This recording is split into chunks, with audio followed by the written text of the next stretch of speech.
party's control. Tonight, I don't want Madame to appear anywhere other than in her room, Helen said to the maid with a smile. Yes, sir. The maid led Mrs. Ramanthel away. As soon as they stepped out, Helen closed the door expressionlessly. After a while, a smile returned to her face. But Perseus couldn't quite manage a smile.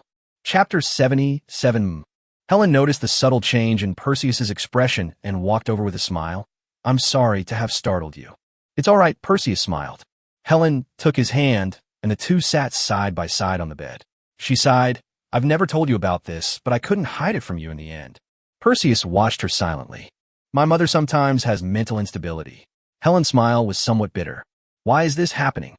Perseus asked softly. Because of my father, Helen said. The two of them were truly in love, but 3 years ago, my father suddenly fell ill and passed away. Since then, her mental state has been off, and it has become increasingly serious. Her personality used to be similar to my cousin's. Women in the Fantasia family are all like that.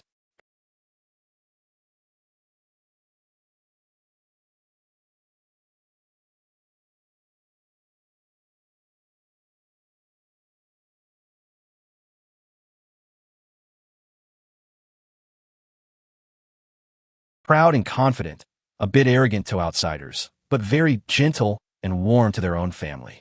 You probably can't imagine her always having a smile on her face, right? Especially to my father and his wife. The way they loved each other was just amazing. Thinking about it now still gives me goosebumps. I used to dislike how they were always so lovey-dovey, but now I miss it because I know that kind of life can never come back. Helen smiled, tears glistening in her eyes. Perseus put his arm around her shoulder and let her lean against him. After losing my father, my mother didn't cry or make a fuss. She could go for days without saying a word or sleeping. She would just sit there all night long. We had to force-feed her food and water, otherwise she would starve herself to death. Many people have tried to persuade her. All her family and friends have tried. During that time, we even had to take turns watching over her day and night for fear that she would do something foolish. But no amount of persuasion could change anything. Later she got better. She could walk, eat, and sleep again, but her personality completely changed. She became indifferent to everything, stopped socializing, stayed at home all day, and rarely even went to the yard. Sometimes she would act strangely, like she did just now, which frightened many of the maids. She couldn't continue speaking, her voice choked with emotion. Is that why you're so reluctant to talk about your mother? Perseus asked. Yes, after all. I know this concerns your mother's reputation and dignity. If it were me, I wouldn't want anyone to know either, Perseus said. I'm glad you understand. Helen tried to smile through her tears. Carrying all this on your shoulders must be very difficult for you, right? Actually, it's all right. Helen took a deep breath. Most of the time, she's quite normal. Even like just now, she wasn't aggressive and didn't completely lose her mind. Even without servants, it wouldn't be difficult for me to take care of her by myself. But I just can't accept that she ignores me, her daughter, like I'm a stranger. Helen covered her face and wept bitterly. Perseus quickly took her into his arms and comforted her gently. After a long time, her crying gradually subsided. Does it feel better after crying? Perseus patted her back gently. You won't have to bear these burdens alone from now on. I'll be here for you. Perseus tried to let go of her, but she turned around and hugged him tightly. Don't look. I must look awful right now. What's the big deal? I look ugly every day, and I don't say a word, Perseus said casually. Puff. Helen couldn't help but laugh. Taking this opportunity, Perseus loosened his grip slightly and looked at her face. It was truly a terrible sight. Her eyes were swollen from crying, her nose was red, and her face was covered in tear stains, yet she couldn't help but laugh. Ugh, I told you not to watch that. When Helen noticed he was staring at her, she became unhappy again and buried her face in his chest. It's all right, isn't it good this way? I'll love you no matter what you become, Perseus said. All you've got is sweet talk. You'd still like me even if I turned into an ugly monster. This is a bit. Like. She laughed again, forgetting how ugly she looked, and looked up at him. What if I turn into a monster someday? Would you still like that? I like it, Perseus said. Can't you go back on your word? I absolutely keep my word. Even if she really is a monster. As long as she can transform into this face and this body, who cares what her original form looks like? He's not some loser like Su Xian. If you don't keep your word, I'll eat you up, Helen said seriously. Okay, Perseus said. Sigh. She sighed again, her brows furrowed with worry. You promised you'd sigh too? You don't believe me? No, Helen said. I was hoping to have a romantic evening and get everything done in the mood, but my mother made such a scene. So what? It doesn't matter, Perseus said. Really? It won't have any impact? Perseus demonstrated his stance through his actions. He picked up Helen and gently tossed her onto the bed, then pounced on her and pinned her down. Helen wrapped her arms around his neck and giggled incessantly. Isn't the atmosphere back now? Perseus asked. But it's still not enough. Then what do you want? I think I can finish tonight. Helen looked very serious, her smile both shy and sweet. Perseus watched her silently. Honey, what are you worried about? We've almost crossed that line together so many times, but you just won't. If you weren't so eager to be my baby, I would have thought you weren't interested in my body at all. Helen's voice was melancholic. I have no worries. I'm just afraid of hurting you. Perseus said softly. Harm? Psychological or physical? Don't worry about the physical harm. I heard only hurts once at most. Just bear with it and it will pass. Psychological harm. Do you intend to abandon me? She asked. No. Then there's nothing to worry about. I'm willing to give you everything. And please give me everything in return, okay? Perseus remained silent. Or are you afraid I'll cling to you? She said. We love each other now, so it doesn't matter what happens. But if one day you get tired of me, or even hate me, and want to leave, then go ahead and leave. I will never cling to you. So, is it okay? She asked softly, pouting. But his hands were anything but well-behaved. Do you love me, Helen? Perseus asked. I love you more than anyone else, she said without hesitation. Do you think I love you? He asked again. Of course it's love. What else could it be? What if I don't actually love you, and I'm just lying to you that I love you?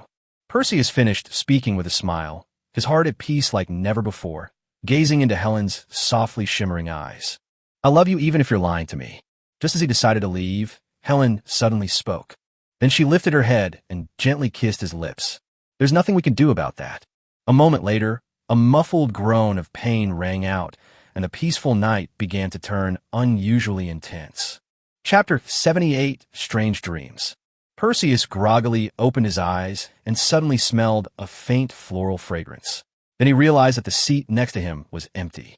He sat up and looked out the window, rubbed his eyes, and saw Helene.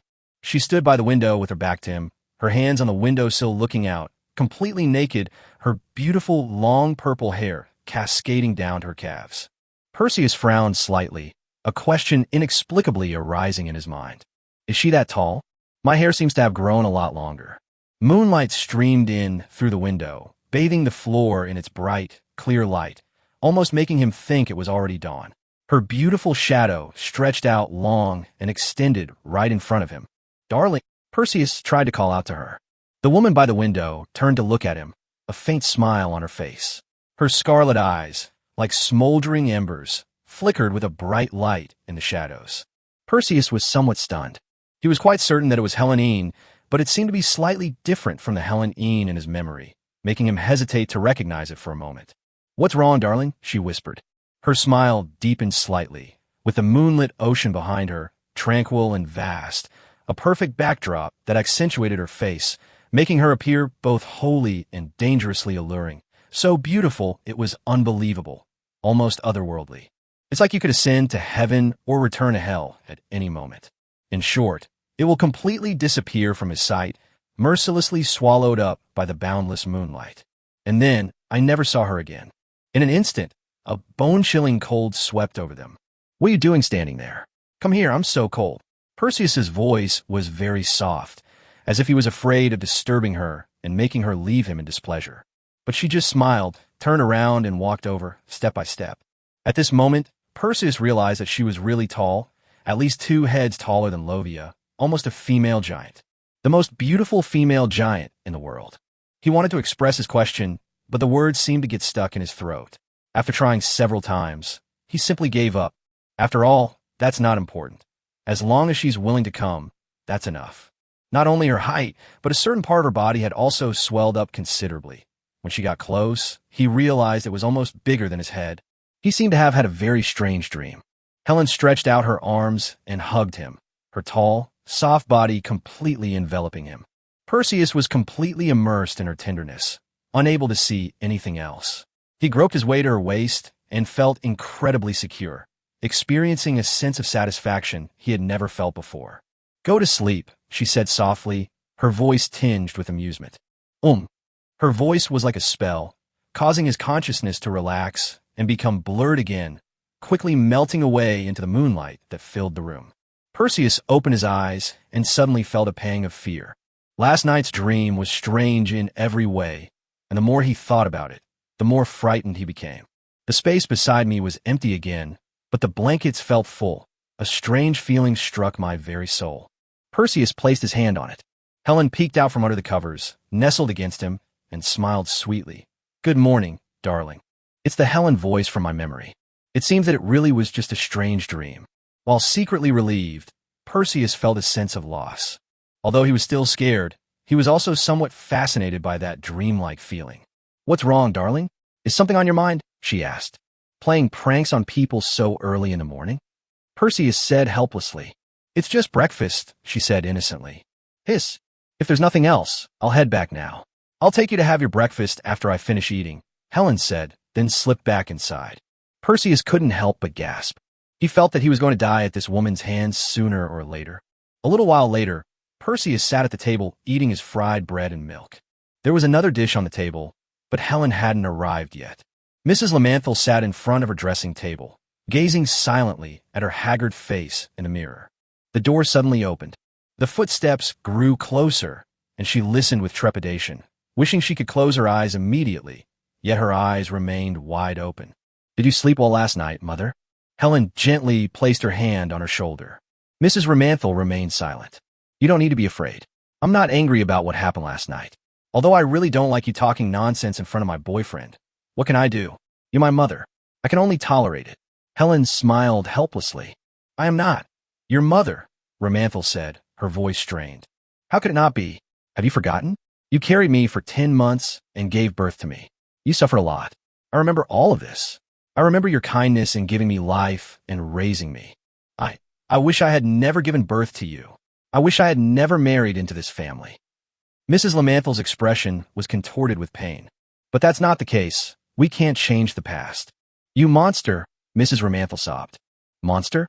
Is that the word you use to describe your daughter? It's heartbreaking. I thought that after so much time, you would be able to accept reality, just like me. I didn't want to come into this world at first, but I still gradually adapted to all of this, didn't I? You should cherish the bond between us, mother and daughter. You are not my daughter. My child was by you." Mrs. Lamanthal burst into tears. "This is not my fault. It is my father's responsibility. He is dead now and has paid for all his sins. What more could you want? Why don't you just die? Or let me die? Why would I want to die? I am the esteemed Duke of Lamantar, wealthy and powerful, not only in my career, but also in love. And with you, my beautiful and elegant mother, my life is simply unbelievably perfect. As for you, of course you can't die. I've already lost my father, and if I lose my mother too, how lonely I would be. Shouldn't humans have both love and family? If you're gone, my cousin won't care about me anymore, and I'll have no family left in this world." "Ah, don't you still have him?" Mrs. Lamanthal sneered. "He's not family after all. Yes, if he finds out what you really are, he can never be your family again. I'm worried about that too. So please keep this a secret, Mother. If what happened last night happens again, I'll bring Father back to keep you company." No, don't let him come back. I never want to see him again." Mrs. Lamanthal's expression was filled with terror, and she was almost screaming. "Okay, I understand. Don't worry. I won't say anything more." "That will be perfect."